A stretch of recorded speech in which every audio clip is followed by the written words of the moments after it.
Hello, Psychology 215 students.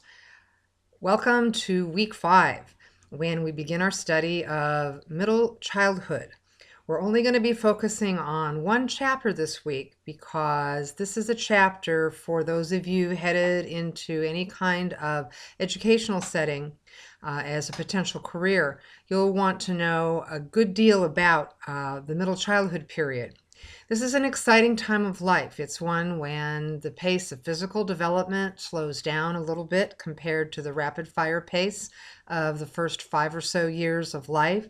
And in the developed world, the period of middle childhood happens to be one where we enter formal education.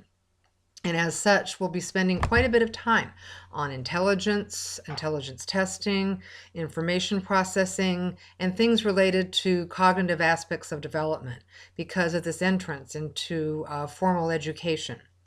This is also a time when, if you think back to your own development, you first learned to do handwriting.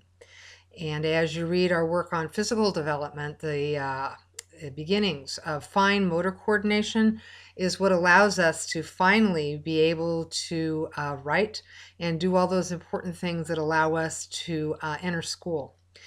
And when we begin formal education, we leave our families of origin and enter a much wider world. And as such, we'll be spending additional time focusing on social skills development in the middle childhood period.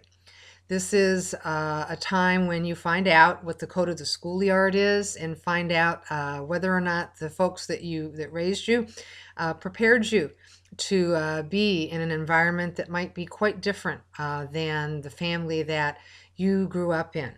This is also a time period when you may begin to interact with people who speak a language.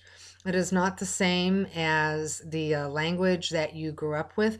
So we'll be spending some time in this chapter looking at bilingualism and how we teach children who come to school with comfort in a language other than the one of the dominant culture. And last but not least, this is also a time when, for some reason or other, there's a little bit of a peak in the experience with divorce. There is a saying that about that 7-year itch, and there's a little bit of truth to that in that many couples manage to stay together long enough to get their children out of the first 5 or so years of life. So there'll be a focus in this chapter on divorce and on the effects of divorce on children in terms of all aspects of their development. So we'll only have one chapter, but yes, it's one that we'll focus on in a good bit more detail, and I think that's well deserved. Our last week was pretty intense. I noticed that our posting came late, and that's to be understood. We're right at that, about at that halfway point in the term.